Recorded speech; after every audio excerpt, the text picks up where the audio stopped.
At Athletic Brewing Co., we know the big game's no time for a bad call, on or off the field. This year, you and your friends can make the best call of the night by bringing Athletic Brews to the party.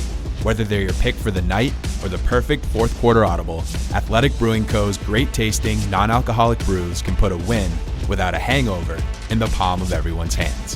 Head to athleticbrewing.com to find a store near you and stock up for Sunday. Hey, Browns fans, before we get started, I just want to thank the sponsors of today's show. Manly Bands. Get 25% off your entire order at manlybands.com/dogs, DAWGS. Use promo code DOGS to get the best wedding rings made for men. And BetterHelp. Get 10% off your first month of talk therapy that's 100% online and 100% on your time. Head to BetterHelp, HELP.com/dogs. Use promo code DOGS, 10% off your first month. What's up, Browns fans? It is Kenny Mack, and you're listening to the Dogs Podcast, where you can talk about the assistant coach of the year, the coach of the year, the comeback player of the year, and the defensive player of the year. Except if you're a Steelers fan, you just dry your little eyes with your terrible towel. So let's kick this off, baby.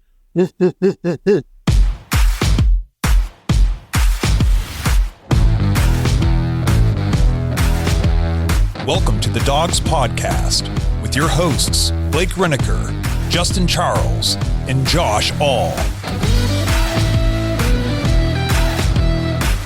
What's up, Browns fans? Welcome back to another live episode of the Dogs Podcast. It's coming to you on what should be a national holiday, Super Bowl Monday. I'm super tired. Yeah. Say after an overtime game, for sure. Yeah. All day at work, I was just like tired. I did not want to be there at all. And all I could think was, why do we not take this day off? Who doesn't watch it? Even non-football fans watch the Super Bowl. Right. Correct. This should be a national holiday. I agree. So today, obviously, we're going to unpack the Super Bowl, give you our thoughts on everything from the game to the commercials and the halftime show. Good week to be a Browns fan. Leading up to the Super Bowl, you had the NFL honors. Browns go 4-0, clean sweep in all the categories they were nominated in. Kenny says this podcast is rigged. You're damn right it is, brother. If it was rigged, it'd be rigged to be better. We're gonna dive into some of the awards that the Browns won. Give you our thoughts on those. So pretty good postseason episode here lined up for you as the NFL season came to a close last night. Before we get into it, though, remember, if you want to get your voicemails on the show, head to thedogspodcast.com, tap leave voicemail on the drop-down menu. You can also check out the merch store there. If you're watching on YouTube, please like and subscribe. Make sure you tap the notification bell so you don't miss any of the new episodes. You can find us on all the socials, TikTok, Twitter, Instagram, and Facebook. And you can also just listen if you prefer that way. You don't want to look at us. Just check us out on Spotify, Apple, Google, all that good stuff. And lastly, if you're looking for more Dogs content, head to jointhedogs.com, become an official Dog Pack member on the Patreon page. Access to the private Discord. Get to play fantasy football with us again next year.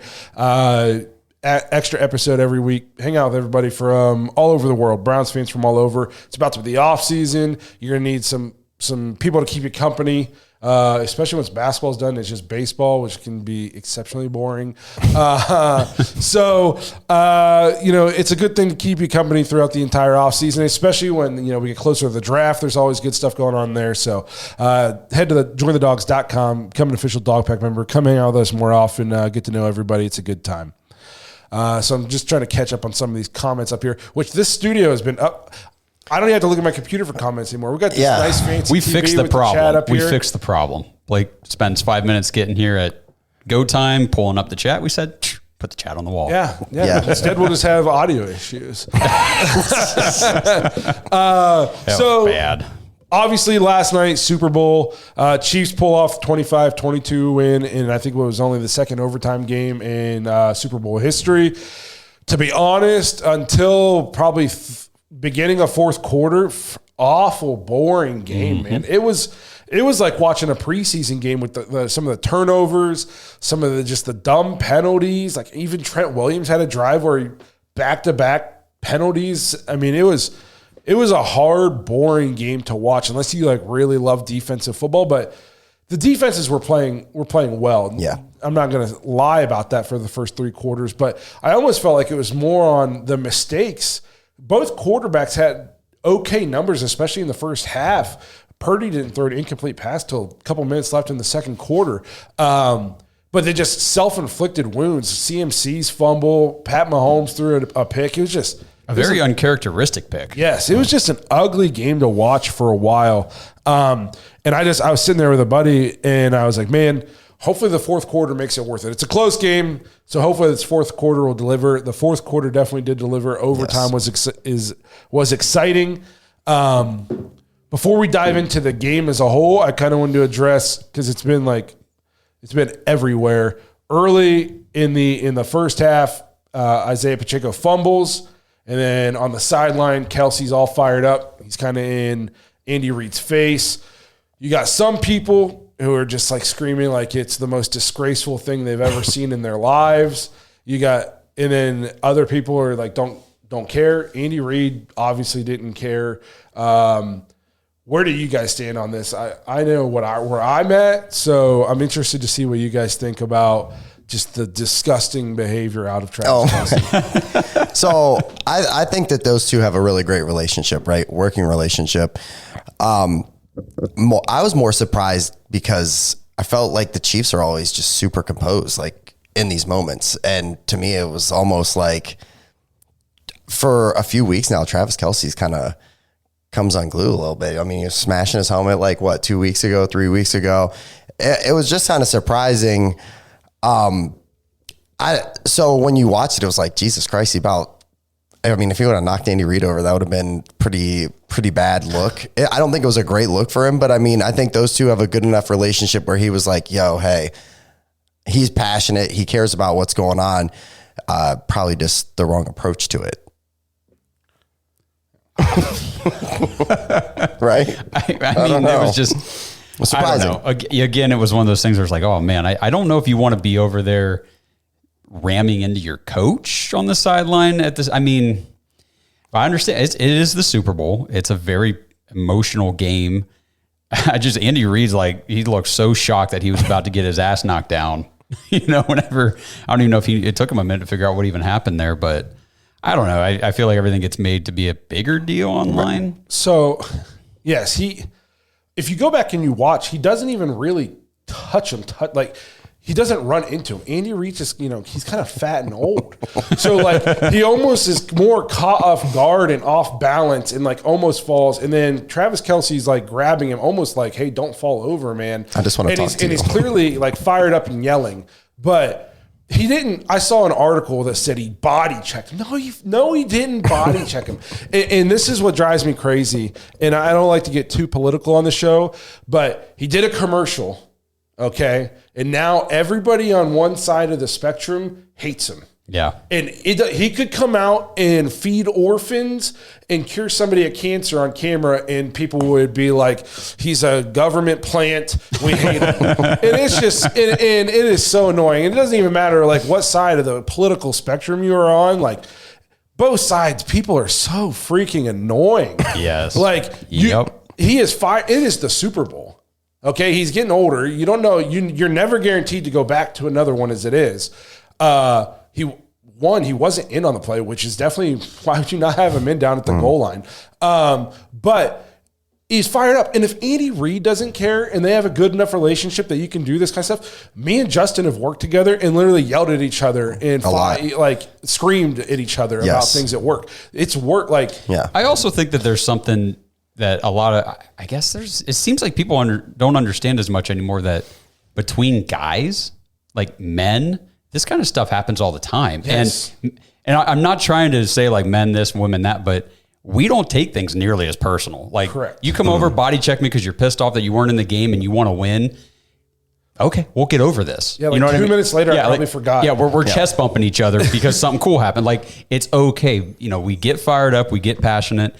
I mean, it's one of those running joke things that you hear all the time. Guys will go out in the parking lot and throw down, then pick each other up, go in and grab a beer. It just is what it is. Yes. So to the people, I was curious to see what you guys thought, what the chat thought in terms of, I'm just seeing it he should have been benched. So if he would have been, if it was that big of a deal to Andy Reid, because Andy Reid's the kind of guy, he's I old school think coach. I think if he really took offense to it, he would have benched him. He came out. Travis Kelce came out second half, had 8 catches for 92 yards. Yes, he balled out. Mm-hmm. They focused on him. So whatever, I'd be interested in hearing that mic'd up. I'm pretty sure I know what he said because I'm pretty good at lip reading. But I'm pretty sure I saw like a couple minutes later, like Travis Kelce went back up to him and like hugged him and said sorry about that, and they like kind of like chuckled it off. And that's how but it of goes. course they didn't show that anywhere. No. Right. You know what I mean? So that's one of those things. Like I pretty much hate the universe and the world anymore. Like you have to base your entire opinion like based on who you're going to vote for president anymore, and it's just so fucking annoying. God, I hate it. I know, man. You can't watch like, this is movies football. anymore. It's- You can't watch football anymore. Like it's just. I don't know. Maybe I'm the weird one, but I can watch a movie that has somebody in it that I know that I might think they're a dumbass in real life, but they're sweet in this movie, and I can still enjoy that movie. I can watch a football player who maybe made a commercial I didn't like and still think he's a good football player and enjoy the football game. Maybe I'm the weird And one. I've said that to people before. I've said, I'm not trying to be best friends with these guys. Yes. Like, I'm not trying to hang out with them or whatever. It just enjoy the game. Just enjoy the freaking game. My goodness, people. Yes. So I was just curious to see what everybody's thoughts were on that. The more that I thought about the game itself, I guess we'll talk about the Chiefs then. Is where does this put Mahomes in your guys' GOAT category? We talked about it a little bit before the game. Like, was he already up there? Chiefs are officially a dynasty now. oh, for sure. Okay. I mean, if they weren't already, they're officially a dynasty. I would have called them that to begin with or Yes. before this, but yeah. But 3-1 in Super Bowls definitely looks a lot better than 2-2. You know what I mean? How long does the dynasty last? And can anybody catch them? Is anybody even close? I guess there's a lot to unpack there. But I guess so we can start with, is Mahomes your GOAT? Is he my GOAT? Is he the GOAT? Your GOAT? Okay, so However you want to answer it. So I think for like this group right here, us, our generation's GOAT is Tom Brady. We grew up watching Tom Brady. Hate him or love him, he was that dude. He was the dude that had the rings. He was the one that was always in the Super Bowl. There's a generation coming up of kids and younger guys and girls now that Patrick Mahomes is that guy. And I think that, is he Tom Brady GOAT right now? No. But is he staking the claim to be there? Absolutely. I mean, the kid is 28. He's got 3 Super Bowl rings, 3 MVPs, and he lost one also. He's been in 6 straight AFC championship games. I mean, like, if you really look at, and it's not like, oh, hey, I took less money. Like, he was that guy for a lot of years. He was the dude. You know what I mean? To me, like, when I watch Patrick Mahomes, he's like one of the best quarterbacks I've ever watched. Some of the stuff that he does is just phenomenal. So I don't think that you can say, oh, he's taken over Tom Brady as the GOAT, but is he on his way to that? Yeah, absolutely. I mean, Tom Brady played until he's 43, 44. This kid's 28. He's not even 30 yet. I mean, wild. If you to use the words of Tony Romo, it's the Patrick Mahomes mystique. Oh God. Right? Well, how many times did we have to hear that BS on the broadcast? Luckily, last we had people at the house. I the wasn't volume was low. Yeah. Tom Brady's still, I would say, the GOAT because he's the most accomplished over a span of time. Got all the records, all the Super Bowls. But I think you can say that, like, I think it's Patrick Mahomes is the best player that's ever played quarterback. I think you can say that already.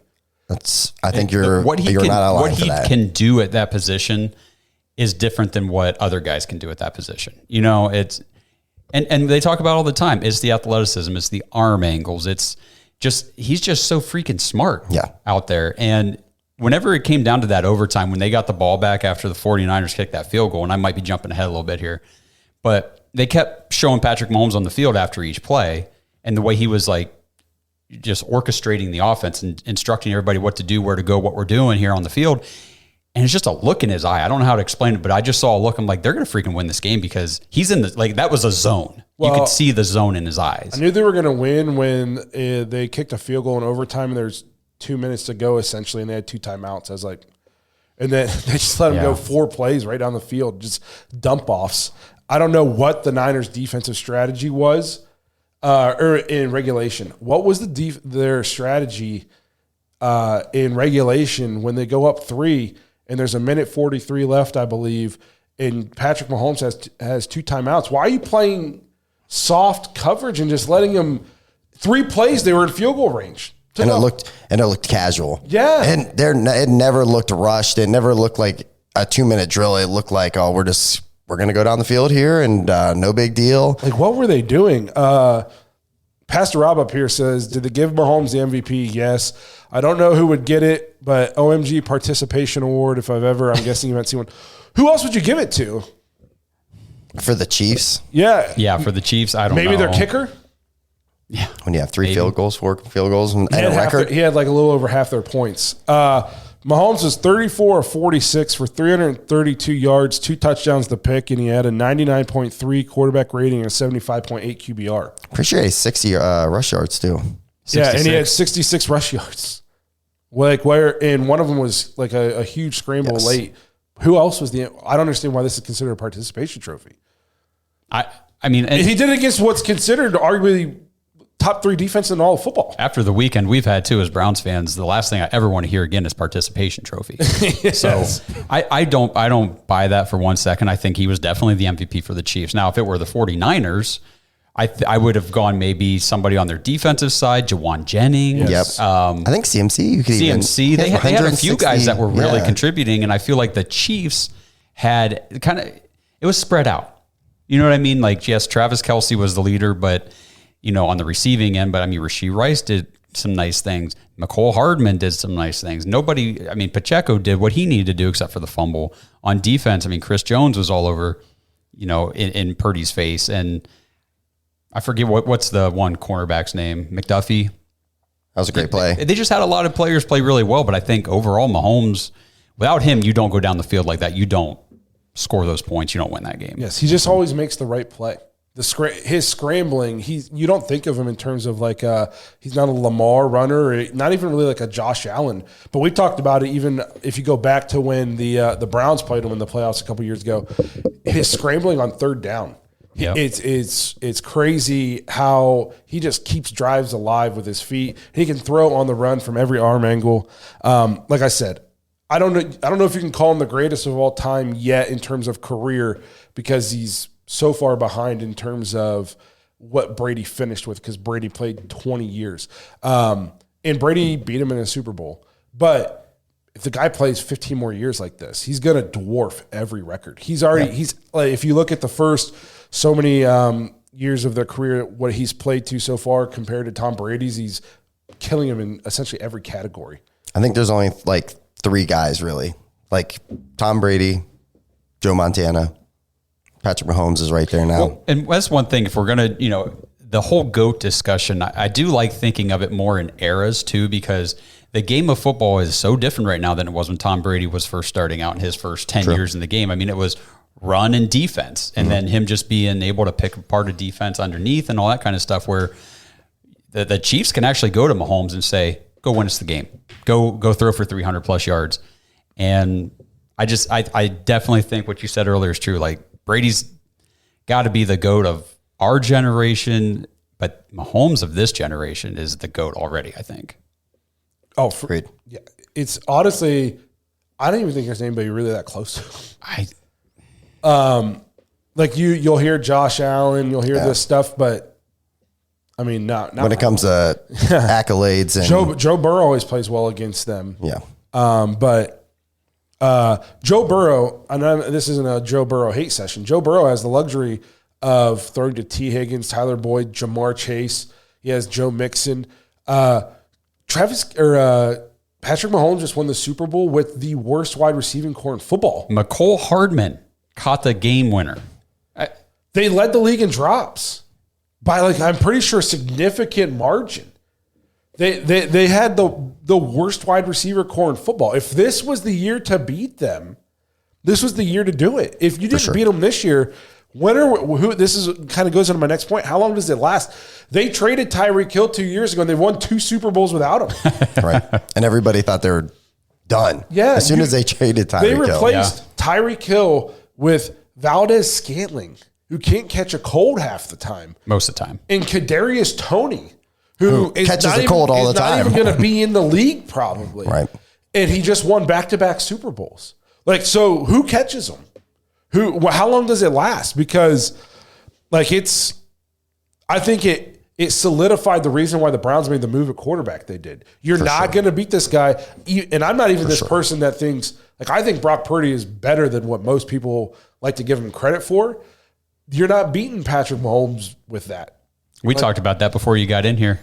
We were talking about how you still need an elite quarterback. You have to. It's if ever we thought, man, maybe this was like almost like a changing of guard. Like if you have a great defense, maybe you don't have to have the top 3, top 5 quarterback guy. I mean, well, that point's blown up because the same guy just proved again, like, hey, you need to have you have to have elite level quarterback play. And this wasn't even like his best season. No, this is overall, like the regular season, Patrick Mahomes had a down year, you would say. We thought they were done. That's who I wanted. All year. That's who I wanted the Browns to play in the playoffs. I was like, if we could get the Chiefs somehow, I think we could. They're reeling. We could take them. And then they just won the Super Bowl. Yep. They had a good defense, and I thought Quincy Carrier made a good point on Twitter too. He said this kind of puts to bed the narrative that you can't pay your quarterback top dollar and still go win. Patrick Mahomes got $500 million. Right. And won 2 Super Bowls. Like, if your guy is that guy, yes, you can. I mean, he just won it with Scantling, Kadarius Toney. I mean, Rashee Rice ended up being nice. Yeah. And I think he's going to go on to be nice. But, man, like, if they add a guy in free agency, you know they're going to. They're not going to waste Reed. They're not going to waste the last year or two at Kelsey. They're definitely not going to waste Patrick Mahomes. Like, they're going to go add somebody. And I think I saw they're in a good spot financially to go do so. I mean, it goes through Kansas City until it's just like it went through Foxborough and it goes through Kansas City now.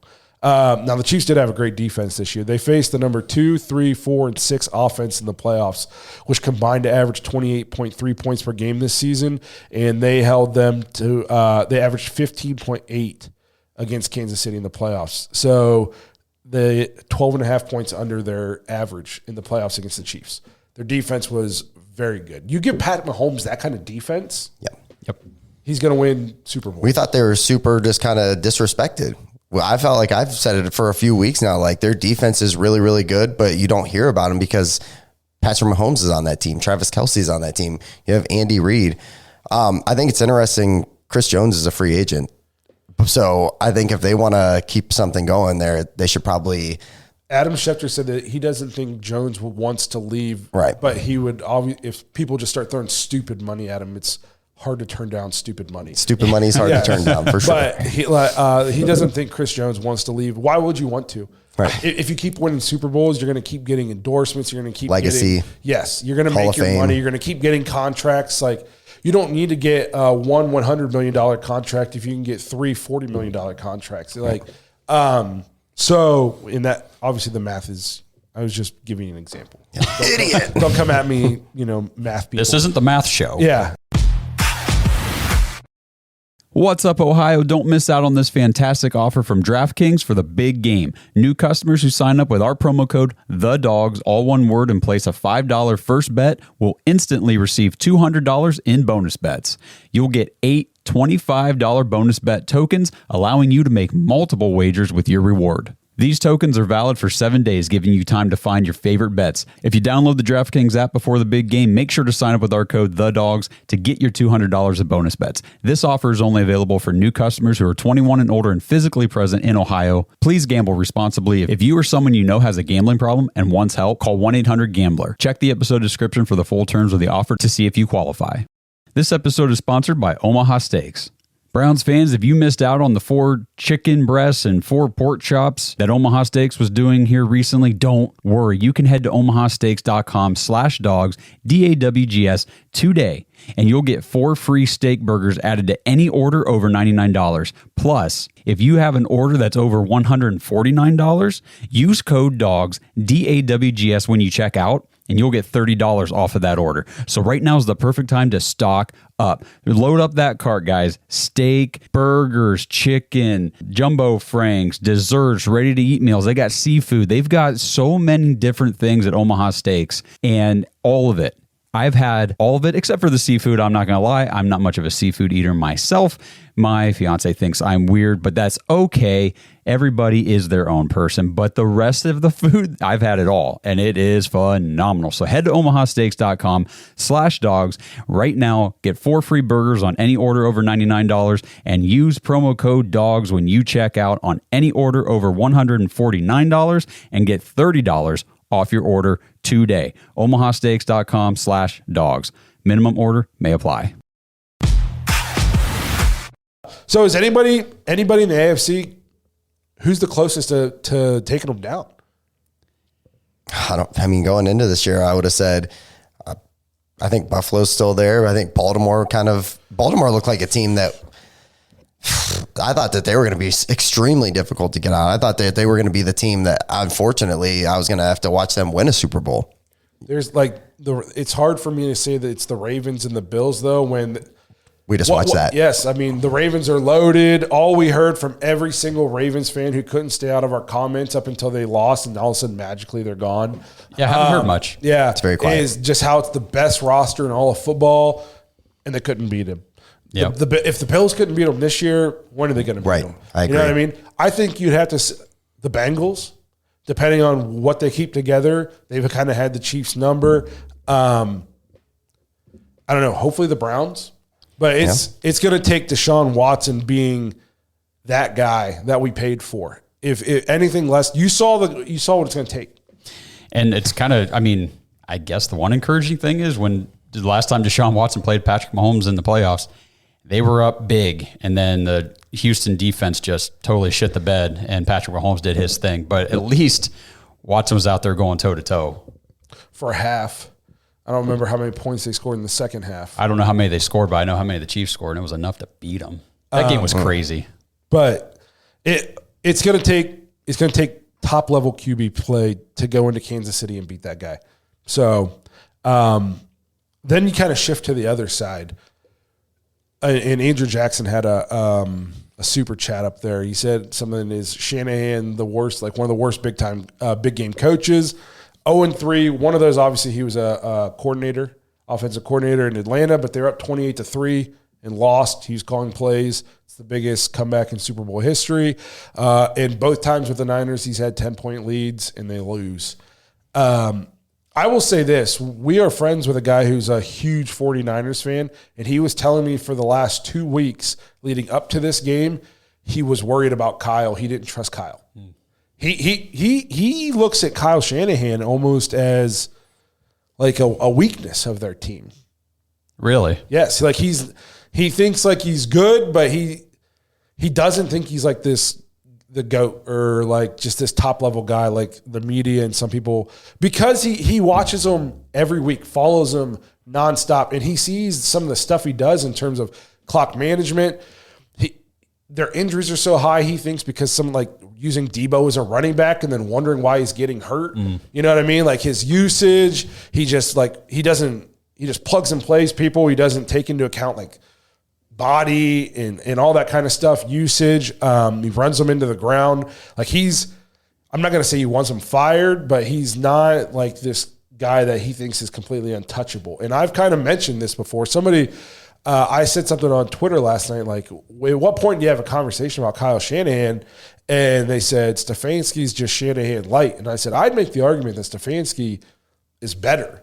He's done, at least in terms of win percentage, more with less. Kyle Shanahan, when he was in Atlanta for a year, had the MVP and Matt Ryan. Yep. Had Julio Jones. Did they have Roddy White then? I don't remember if that was. Did they have Ridley, though? They had Calvin Ridley, Julio Jones, MVP Matt Ryan. Okay, Dan Quinn's the head coach who obviously knows defense, great defensive guy. When he's been with the Niners, they're freaking loaded. Yeah. Of course, he made the Super Bowl. The NFC is trash. They have the most complete roster in football. It's arguably not even close. Top to bottom, it's the best roster in football. I agree. Of course he wins lots of games and he has postseason success. But, man, CMC at one point had 9 carries. Ray's texting me like, run the freaking ball. You have the guy who just won Offensive Player of the Year and you're not giving him the ball. Rushing and it was leader. working. The rush attack was working. Was it ever? Yeah. I don't know. So where's the narrative going to change about him? Because I feel like he can do no wrong in terms of the media's eyes. I mean, San Francisco's not going to fire him. I mean, No, you know what I mean? You know what you can't. I don't think you could fire him. Right. Is he going to learn? Because again, when I said I can make the argument, Kevin's better. Kevin and I believe Kevin and Kyle's win percentage are very close, like very, very close. And obviously, Kyle has the postseason success. He's had the way better rosters. Okay, Kevin has done it with rosters that on paper should have been good, but he had tons of injuries, dealing with backup quarterbacks, and they win at least the same percentage of games. And Kyle Shanahan, without his starting quarterback, is 30 games under 500.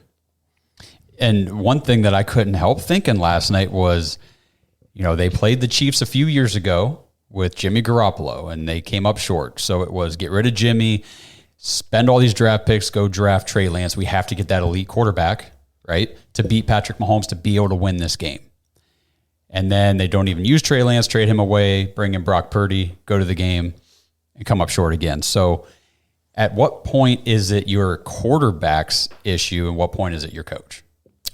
To me, they were on their way to winning that Super Bowl. I think that muff punt was completely a momentum change. Yep. Like at one point I was like, well, Kansas City is pretty much they're toast right now. They couldn't move the ball. They couldn't do anything. I felt like that they were just kind of defeated. And then that punt was huge. You think about even at the beginning of the game, the CMC fumble, even though it didn't matter, you come out with points there. It really came down to a missed extra point. It was blocked, right? Yeah, correct. Yep. Blocked extra point.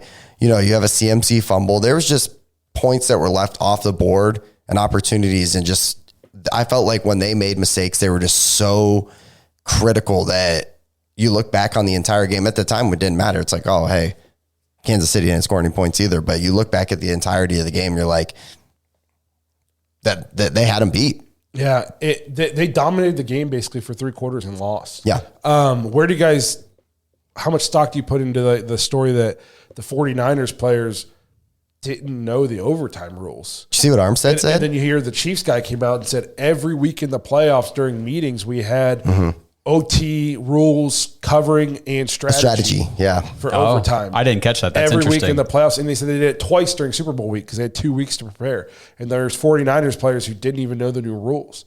Shanahan came out and said he wanted, they kicked because they wanted to have the third possession in case they scored and Kansas City matched. They wanted to have the ball with a chance that any score would win it.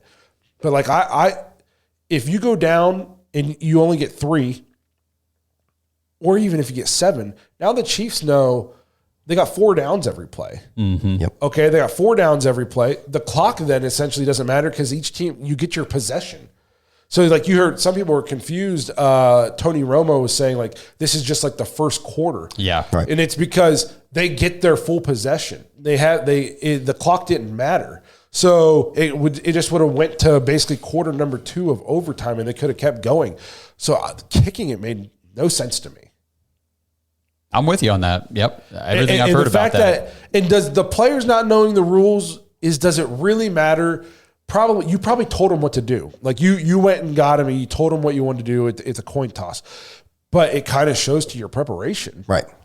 When you're telling them at the coin toss. Yes. You know what I mean? Like,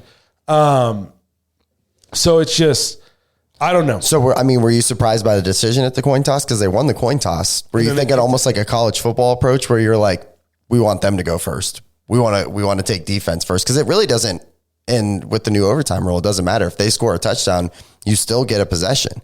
Yes. So you're saying just, yeah. And just because I didn't really catch all the new overtime rules. So say the 49ers kick the ball, Chiefs go and they fumble or they throw an interception, 49ers get the ball, go down and scores. That's game over, right? That's done. So that's another reason for me to want to give the other team the ball first. Like I'll give you the first chance to make a mistake. Yes. Yeah. And it's a lot easier too to sit here the next day and go, well, if you know but I get what you're saying. It's been the rules all year though. Right. So you would think like, especially you have 2 weeks to prepare, you'd be sitting with your coaches coming up with a strategy. just in case. It's not sudden death in you. Obviously, 5 years ago, you take the ball. Yes. You know what I mean? You take the ball. Make sure we pin this guy's stuff about defense play. We're going to get to this stuff, the award. So I want to make sure we cover this because I'm a little bit stunned. So with the Shanahan stuff, it kind of blew my mind a little bit. Like, again, what else does the guy need? Like, so now, and if he says, well, I need elite level quarterback play. Well, Brock Purdy played pretty elite. Pretty for darn you all good. I thought he played well. Yeah. Okay. He played pretty well. He was MVP discussions all season. Two, you went and traded for the guy who was supposed to be your Mahomes beater, and you got rid of him.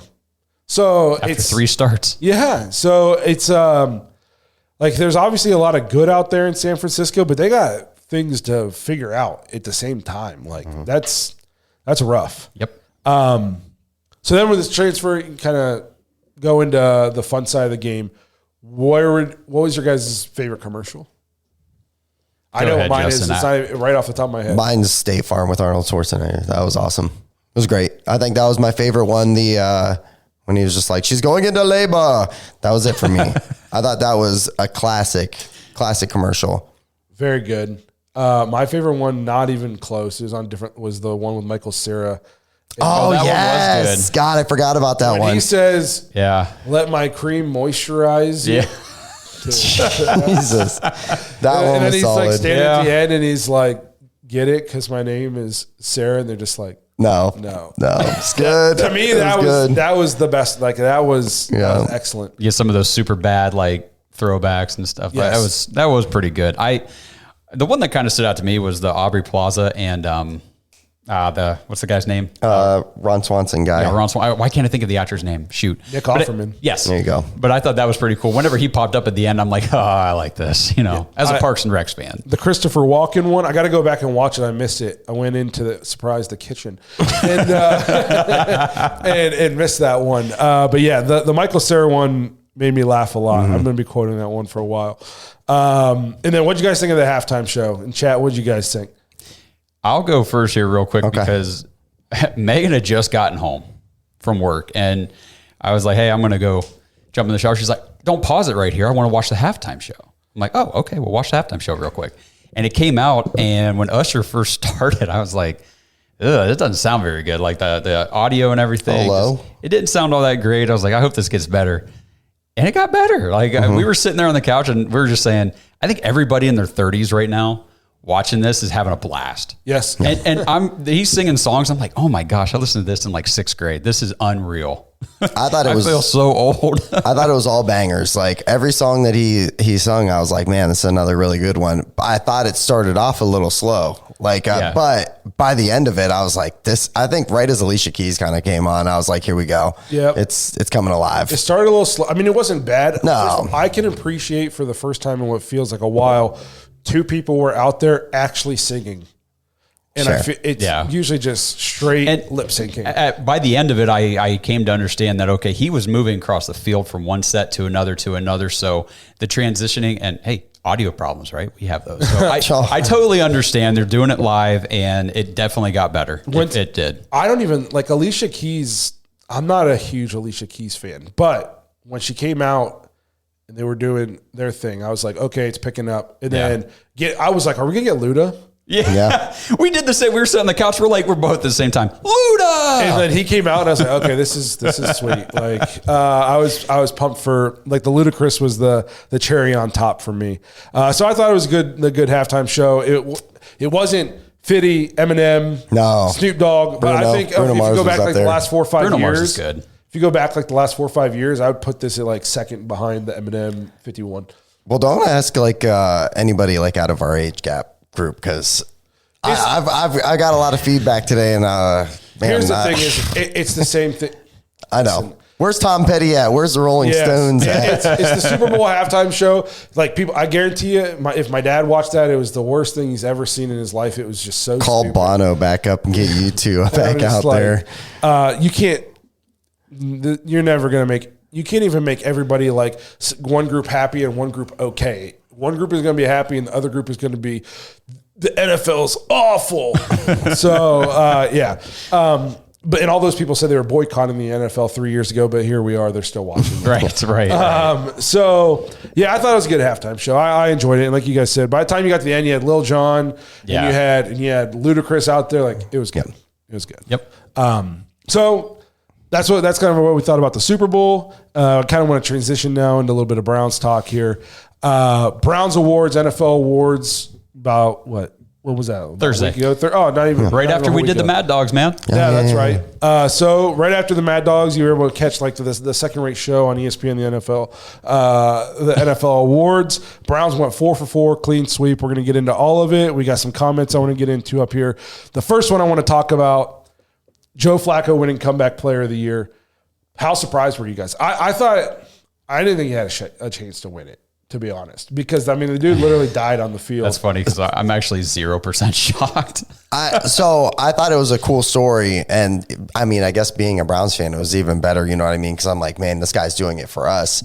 I'm with you, Blake. I thought just the fact that Damar Hamlin was able to get back on the field, I was like, well, this is a done deal. You know what I mean? Like we watched that dude pretty much die last year. Am I happy for Joe Flacco? Absolutely. So, you know.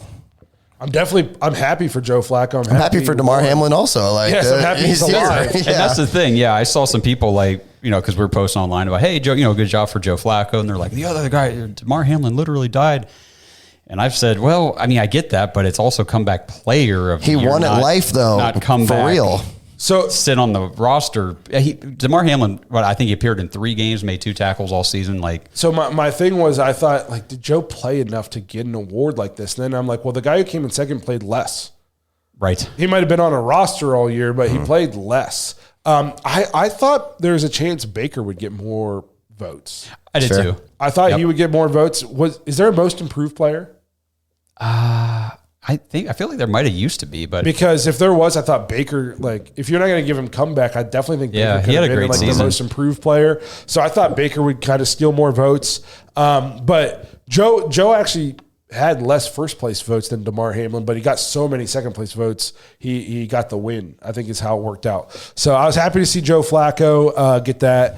I think it was well deserved. I mean, he came in essentially saved the season for the Browns, made it a season worth watching down the stretch. Before we go into the other awards, let me ask you guys real quick. In any of the categories, were there any finalists that you didn't think were deserving? Because me personally, I felt like for any of these awards, I'm like, I could see any of these guys winning it because I felt like the finalists all deserved to be there. I don't even know who all the nominations were. I think somebody up here says it depends on how you define the comeback. It's not a really well-defined. I agree. Like even Joe Flacco said, what am I coming back from? I'm just old and wasn't on a team. Like, you know what I mean? And True. Like, what was Baker coming back from? He played football last year. He just wasn't played very on good every at team. It. You know what I mean? Yeah, it was like Geno Smith won it the year before. What did he come back from? He never was anything. Yes. So I guess it's not clearly defined in terms of, and I guess that's why they can kind of like nominate and give it to whoever they want. Sure. But yeah, I thought I was happy to see Joe get it. The next award we won, Assistant Coach of the Year. I don't know if you can scroll up. We had a comment about this from this Watching Stuff guy. I can't scroll up on there. Oh, okay. Nope. So he said something about like Jim Schwartz. He said the only legitimate one that we got was Stefanski winning Coach of the Year. If you think Stefanski could win Coach of the Year like we do, what did Schwartz not do to deserve Assistant Coach of the Year? He took a defense that was awful and took them to the number one defense in football. Absolutely. I mean, by the end of the season, and we'll get to this when we get to the defensive player discussion, but the Browns were number 1 in yardage, allowed number 1 in passing yardage, and I think 14th by the end of the season in rushing. But overall, still the number 1 defense, even with the poor showings on the road. So it was huge improvement. Yes, it was. I honestly don't even know like who else would have been an option. Yeah, that's the one category I don't know who all was nominated either. So, I mean, I don't understand. Like, this guy's up here. He started with, I'm a lifelong Browns fan. And as I read, I'm like, I don't believe you. Well, how many people all year said that we should fire Stefanski and make Schwartz the coach? All of them. All of them, yes. Yeah, so that takes us then to Coach of the Year. Kevin Stefanski won his second Coach of the Year. He has now been coach of the year for 50% of the seasons he's been the head coach in Cleveland. Won by 1 vote over D'Amico Ryans, who I thought for sure was going to be the coach of the year up until about like week maybe 14 or 15. And I was like, maybe Kevin Stefanski's going to steal this away. Yeah. And I think if Kevin didn't get it, the other guy that I thought was deserving was D'Amico Ryans. Yeah, Yes. absolutely. I really like Dayton Campbell, but I feel like if he was going to win the award, he should have won it last year. I know they only went like 7-8 or 8-9 last year, but they were huge turnaround. Everybody knew the Lions were going to win the division this year, and they stayed healthy all year. You don't get to be coach of the year for coaching your absolutely loaded roster to winning all the games they were supposed to win. Right. And you could have said the same thing for the Browns had they gotten to the end of the season with their loaded roster. We were completely depleted and yet still made the playoffs 11-6. I mean, Yes, if Deshaun is healthy all year and Nick Chubb is healthy all year and our line is healthy all year and we win 11, 12 games, Kevin Stefanski's win not it. coach of the year. No, probably not even nominated. Yes. I agree. Yeah. But he won 11 games with 20-some% of his roster on IR. Yep. So well-deserved out of him. You got to think an extension is coming soon for him in AB. Oh, it's got for to be. Yep. I just read something a couple of days ago that said that they're going to try to get that done during the offseason. Like, make it happen. The cool thing about Kevin, and I don't know if you guys saw this number, but he's only the 13th head coach in NFL history to win Coach of the Year multiple times. That's awesome. So, I mean, only 13 guys have ever done this, and he's one of them. I made a post on Twitter right after he won. I said, half of Browns Nation right now is so confused. Yeah. Somebody said, yeah, he's the only garbage coach to win it twice. Yeah, we try to tell people. We were about halfway through the season. We said, this guy's closer to winning Coach of the Year than he is to getting fired. And people are saying, he's the worst coach in football, blah, blah, blah, blah. Guys, he is a top coach in football. Yes. And to the people who want to give all the credit to Jim Schwartz, who hired Jim Schwartz? Who would looked at his staff in the offseason and said, I got to make changes? Who fired Joe Woods and Preifert and went out and got Ventrone and Jim Schwartz, handed them the keys, gave them the tools what they needed, empowered them to make decisions on their side of the ball? Kevin Stefanski did. He's the head coach. He's a good coach. I don't see other head coaches being criticized for having good coordinators. Dane Campbell doesn't call plays on either side of the ball. So why was he nominated for Coach of the Year? Apparently he does nothing. That's a good point. You know what I mean? That's a good point. So like half of the Browns fans were just so annoying for most of the season in terms of the coaching. Oh, this fire Stefanski. Guys, he's going to be here for a while. And the only reason people were really saying that is because they would casually watch a game, see the Browns run a play on one or two plays. Yeah, on 3rd and 2, and it's a pass instead of a run, and it's PJ Walker hits a guy in a helmet. Whenever there's 3 guys right here that are wide open. You know what I mean? So it was, we kind of came around too, because early in the season we were like, well, what's going on with the play calling? And then as the season progressed and we watched closer, it's like, dude, there are freaking guys open.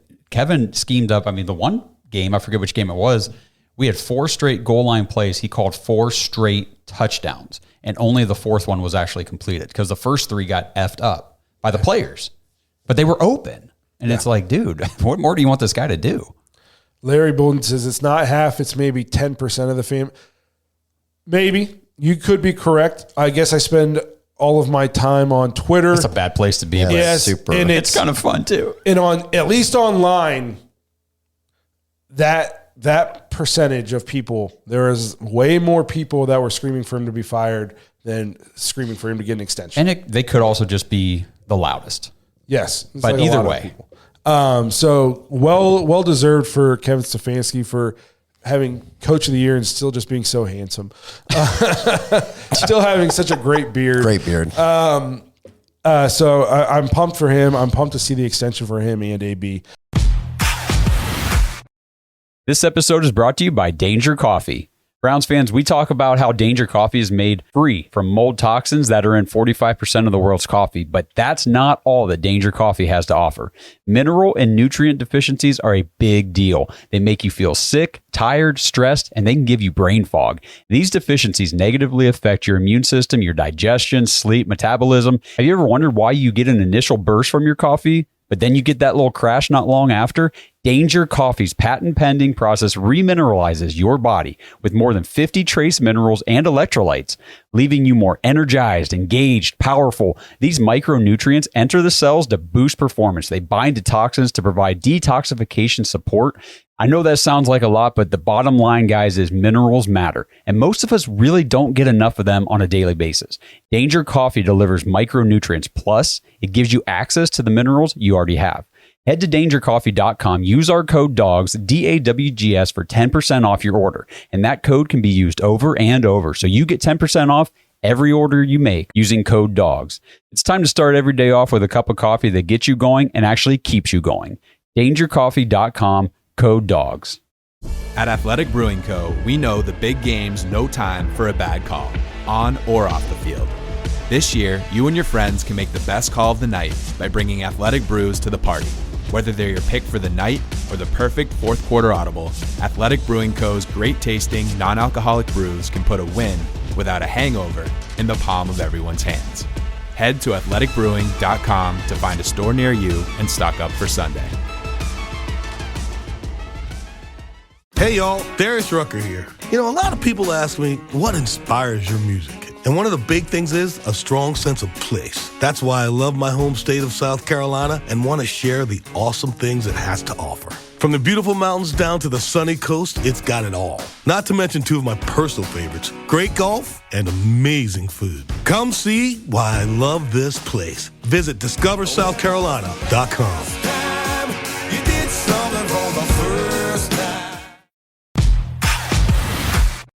So that we are going to get to a voicemail now. We do have a voicemail we want to get to before we talk about the next award. This one's from Kenny Mack. Yo, guys, it's Kenny Mack, and shout out to all our guys nominated in all those categories that won. But we got to talk about the Defensive Player of the Year. I mean, what's going on, Steelers fan? You got to just take your little yellow towel and dry your eyes and get over this. There's two things that you guys are doing right now. Number one, you're saying it's fixed or rigged, and the other thing is you keep using the word they. First of all, explain who they is who's against you. Who is the they? Is it just the Browns fans? Is it us? Is it the NFL? Is it all of America? Like, what is going on here, guys? Next thing is just saying this stuff is fixed or rigged. Like, come on, you can say like a game, like the Super Bowl's fixed or rigged, but like the Defensive Player of the Year, like generally you're stand to lose money or you're going to gain like power or influence. What does the NFL, now tell me this because I've said this online, what does the NFL stand to gain from this? Like, this award is chosen by 50 people and they watch way more tape than you and I. So take it up with them. I mean, the Watt just didn't win the award and Micah Parsons got her back. I mean, watch the tape, stats are stats, go Brownies. So obviously that takes us into Myles winning his first and well-deserved Defensive Player of the Year award. Mm-hmm. I've never seen a fan base meltdown over an award that it's been bad. That they say they don't care. Nobody, so all we cares about Super Bowls anyways. Well, then why are you in our mentions talking about it? For a group of people who don't care, you're very salty. I've been very proud of Josh online, just like picking every day, man. Every day. And did you see the trap I set today about Chris Jones? It was very good. It was awesome. I said that Chris Jones really sucked last night in the Super Bowl. He had 4 tackles, no sacks, no tackles for loss, just complete box score, non-existent, disappearing act. He's a fraud and all this stuff. And I had so many Steelers fans that I've already argued with this weekend saying, what are you talking about? He forced Purdy into a couple throws that would have been touchdowns if he hadn't put pressure on him. I'm like, thank you for stepping into my trap, you dipshit. Doesn't matter, says Steelers fans are still in denial stage. There's at least 3 more steps to go before healing can happen. Bargaining, depression, and acceptance. It's a very good point. That's good. I've never seen a fan base become so unraveled over something. And we got people on Facebook coming at us like, well, all we care is about Super Bowls and AFC championships, blah, blah. Guys, I don't know. It's not the 2010s anymore or the 2000s or the 1970s. You're completely irrelevant in terms of postseason football. And I'm not saying that the Browns are the relevant team in this situation, but I'm not the one spouting off that all we care about is the Super Bowls. Super Bowls, Santonio Holmes hasn't been in the league in a really long time, guys. Yeah, it's been like 15 years. We have more playoff wins in your stadium in the last 5 years than you do. So stop. If all you cared about was Super Bowls and AFC championships, then you wouldn't be so butthurt that TJ Watt didn't win this award. You're right, man. It's all week, and it's been, well, take your participation trophy, your pity trophy. Who really cares about winning an award that, doesn't mean anything or isn't deserved? And I'm like, boy, you guys are really, really upset about this. This person says, if it takes you 8 seconds to get a sack, is that better than forcing the QB to get rid of the ball in 2 seconds? Exactly. I've had so many arguments about this where, it's driving me insane. And here's the deal, too, is this is, I think, where the difference between like us and Steelers fans are. I can think that Myles Garrett deserved to be Defensive Player of the Year and still say TJ Watt is awesome. A great player. If Parsons would have won, I just said, yeah, okay, cool. He deserved that. If Crosby would have won, same thing. Watt, same thing. Yes. What's the big deal? Exactly. If TJ Watt would have won, I wouldn't have been screaming that I wouldn't be losing my mind. No, we'd be like, okay, because cool. I can recognize that Myles Garrett and TJ Watt can both be top level great players. Steelers fans they don't have it. Maybe it's like the inbred. I don't know what it is, but they just don't have the ability to be like, only one can. They're like the Highlander. Only one can be great. There can be only one. That just shows like how old and nerdy I am. I'm referencing the Highlander. So one thing real quick, can I nerd out for a second? Can I do some absolutely some stats? Bro. Because I was telling Justin before the show, I said, I feel like maybe we were a little unfair to Myles over that last stretch of the season where we were saying too, like, what, he's not doing anything out there. Sometimes you get a little frustrated as fans, but I looked at the kind of the deeper metrics, and after he got that shoulder injury in the Denver game, remember he came out, said, I felt a pop in my shoulder, left in a sling. We thought, oh shit, he's going on IR. Like, we just lost Garrett. He played the rest of the season. And after that game, he came out against the Rams and he only had 2 total pressures in that game. And then after that, he had 4 of his, the next 4 games were 4 of his highest pressure rate games of the entire season. So he was getting after the quarterback, and what I went through and looked up, every single quarterback that we faced had one of their lowest time to throws against the Browns over that stretch. Like what their season average was, they were at least a full 10th or 2/10 of a second, and that's a lot. To throw the football, less than what they were on their season average. That's a step. And people might not think that's a lot, but a step in the NFL is the difference between a batted pass and a touchdown. Yes, and all these Steeler fans come in saying, oh, well, he doesn't finish the play. I said, what good's a pass rush if he doesn't get the sack? I said, how's he supposed to get the sack if the quarterback already threw the ball? And I looked it up, and he was getting there in all these pressures are under 2.5 seconds. So that's how you get a pressure. It's got to be within 2.5 seconds, beat your man. And all of the quarterbacks were getting rid of the ball under that time. And the average time to throw was like 2.78 or something on the season. And all the quarterbacks we faced kept it under that number.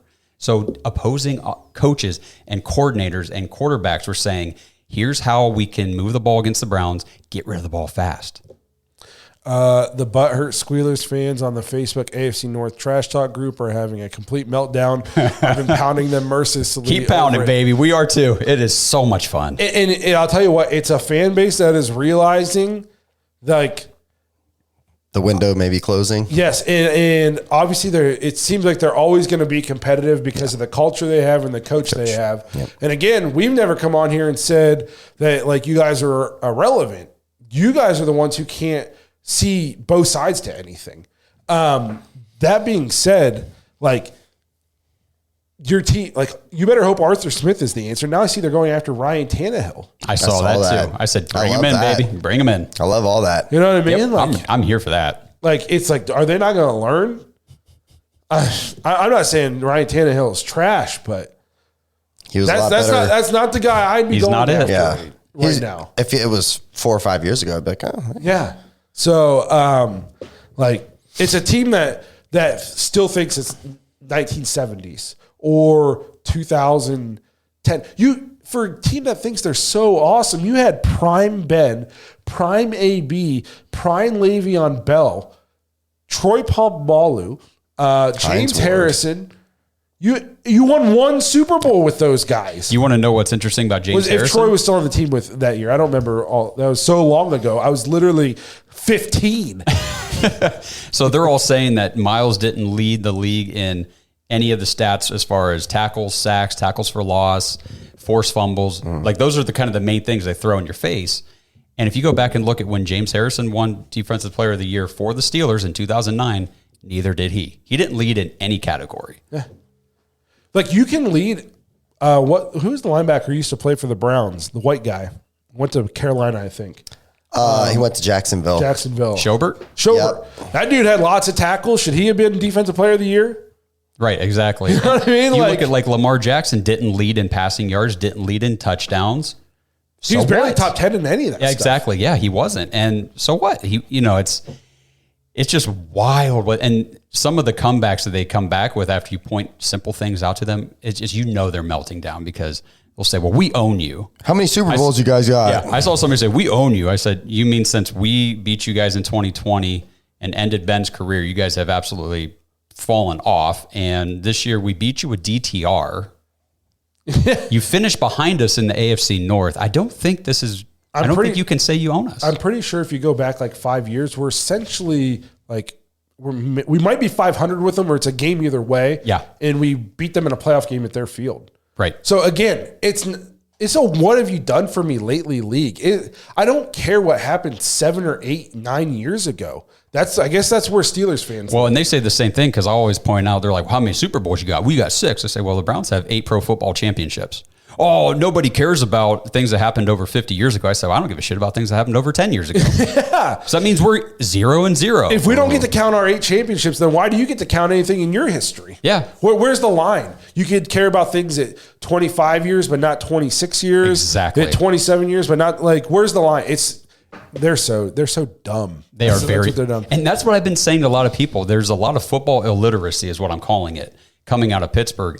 And I never would have thought that a Defensive Player of the Year award, not going to their guy, could do this, but it has exposed them as like idiots. They know nothing. And it cracks me up that it all comes down even from TJ Watt himself. Like he went to Twitter immediately and just posted, nothing I'm not used to. While Micah Parsons out there like, yeah, okay, good for you, Myles. Yeah, you deserve that. Nothing I'm not being used a little to, bitch. Like at what point in your life have you just really had it so hard? Like nothing I'm not used to. Oh man. Yeah. Oh, I was a first round draft pick. Good point. Oh man, I've been Defensive Player of the Year. Oh man, everybody knows that I'm one of like the top 5 defensive players. I'm always so put down. No, you're not. Shut the fuck up. You've literally lived life on a silver platter for the last 10 years. Nothing I'm not used to. What? Oh my, victim mentality. Freaking. Oh my gosh. I said immediately that I lost so much respect. And the thing is, I respected TJ Watt. We always talk about TJ Watt's one of the best defensive players in the league. And he comes out and does this shit. And it's like, you can't even congratulate a fellow peer in winning an award. I just lost a lot of respect for TJ Watt. The only thing worse than that was his brother's hair last night. Man, that was wild, bro. Was it 2003 again? Yeah. I was surprised he wasn't wearing like the white seashell necklace and like some cargo shorts and maybe some like some Birkenstocks. Yeah. I was like, what is this? What is going on with this dude? Who said, "Hey man, you can go on TV like that"? You figured they kind of. I'm not even like. It's not like I'm over here. I'm not Mr. Style. I mean, I got like a borderline buzz cut. I'm just like a normal Joe Schmo guy. I'm fat guy, black cheeks. Okay, but I'm not going on TV like that. I was like, what the fuck is he? Yeah, doing? we all kind of. He looked like he stuck his. There's so much gel. I didn't know they still made hair gel. No, they do. Well, they don't because he took it all. Like it was like, is that LA? Was it LA looks? LA looks. LA looks. Oh man, I was like, what is going on? Yeah. I did want to address Face Disabler up here said let's not throw shade at Joe Schobert. He did what he could. That wasn't shade. I'm a big Joe Schobert fan. I was just saying the dude, he had lots of tackles and nobody was clamoring for him to be defensive player. Exactly. No, that was not shade. That was just an example. But yeah, so congratulations to Myles. Hopefully he can build on this. Again, I would love for Myles to be able to not have an injury, put together an entire season, but the fact that he tore his shoulder up and still had a huge impact on the game. Yep. And like people have said, if you gave any coach in the league, you can pick between Myles Garrett or TJ Watt. I would say 95% of them at least are taking Myles Garrett. It's just when we're Browns fans, I understand that there's a lot of people bitching right now online and they don't watch the games. They're just being, dicks. But Myles Garrett, I mean, when he rushes the passer, it's ferocious and relentless. And another thing that we have gone this entire segment without mentioning is how many times he gets held. And I know that they all get held. Oh, bro. But just go to Google. Everybody listening, watching, go to Google, take 5 minutes and just type in Myles Garrett hold and look at the pictures. There are so many different screenshots from all the games this year with his shoulder pads up here, his face being ripped this way. It's all crazy. Of them, though, dude. That's all of them. I understand If you go that. back, I saw some replays from last night. Yeah. On that game-winning, game-winning drive for the Chiefs, Nick Bosa is just being literally tackled. I guess my point with that is he's still able to Impact the game. to record a pressure within that 2.5 second. Despite the hold. Oh, and another thing real quick, an ESPN stat, because I know a lot of people do not like PFF. They want to cry about that. So let's look at ESPN. Myles Garrett, when he was facing a single team, just one blocker, had a 30% pass rush win rate. That was number 2, according to ESPN. Michael Parsons is at 35, so he was number 1, and then TJ Watt was down at 25. Myles Garrett, when he's facing a double team, his pass rush win rate was 29. So he dropped from 30% to 29%, which was number 1. TJ Watt dropped from 25 to 14 against double teams. Oh. When have you ever seen two tight ends follow a TJ Watt around? That Titans game was awesome. That's another thing too. I don't watch enough Steelers games, but TJ Watt doesn't go down and play inside. Right. You know what I mean? Right. With the 320-pound guards and centers, Myles plays up and down the line now that Jim Schwartz is here. So, congratulations to Myles. I mean, just keep rubbing it. Anytime you see a Steelers fan from now until whenever they finally decide to let it go, just keep rubbing it in their face. I can't wait to get back on Twitter after the show and just start going back at them. It's been fun. It has been a good time. Good weekend. Well, I think we'll go ahead and wrap this thing up. Congratulations to all the Browns, Joe Flacco, Coach Schwartz, Coach Stefanski, and obviously Myles on their awards. Obviously, we want playoff success in Super Bowls, but not a bad consolation prize to go 4-0 at the NFL honors. Seeing you guys get recognized, that was always good. It was a great season. This was the 4th football season for the Dogs podcast. We can't wait for season 5 to officially be here. I already miss football. Me too. It hasn't even been 24 hours without it, and I already miss football. I'm going to try to get into watching some Cavs games now, but we appreciate everybody who hung with us for the entire football season. Make sure you guys continue to hang out with us throughout the offseason as we get closer to the draft and free agency and all that good stuff. I'm sure we're going to have some extensions for Stefanski and hopefully AB to talk about. So we're going to have good stuff coming up all offseason. Can I, real quick, I did a 2-hour podcast with Barry Shuck. The other day, we talked about everybody he saw at the Senior Bowl, all the NFL draft prospects that could be in position for the Browns to draft this April. So I broke that into 4 episodes. So the first one covering, we got to talk about wide receivers and tight ends. So that'll come out, I think, on Wednesday this week. So just stay tuned for that. And then the rest of those pieces will come out in the next week or week and a half. So make sure you guys stay with us all off season. We do this all off season. We don't take any breaks to the chagrin of our wives. We do this all year. If you like the show and you want some extra content that maybe it's not football, since there's not as much football to talk about in the off season, head to jointhedogs.com. Join the dog pack. Like we're going to do an after hours episode right after we jump off here. Talk about, I think I saw movies and books. Probably JJ Watt's hair again. We get into everything. Probably get back into that. So, some more of that. Jump in there, and then you get in there, you get to know everybody. Then once football season rolls around, you get to play fantasy football with us again. So it's a good time. So if you liked what you saw, you were new to the show this season, you want to hang out with us, go check us out in the dog pack. It's a good time. But again, we appreciate you guys being here for the 4th season. Next season will be half a decade of doing the Dogs podcast, and we're pumped to get there. So hopefully we'll see you guys next season, but until then, we'll make sure we see you guys next week when we talk about God knows what. Thanks for being here. We'll see you guys sometime next week. Thanks for listening to another episode of the Dogs Podcast. Make sure you subscribe on YouTube and follow us on Twitter at the Dogs Podcast. Get your thoughts on the show at thedogspodcast.com.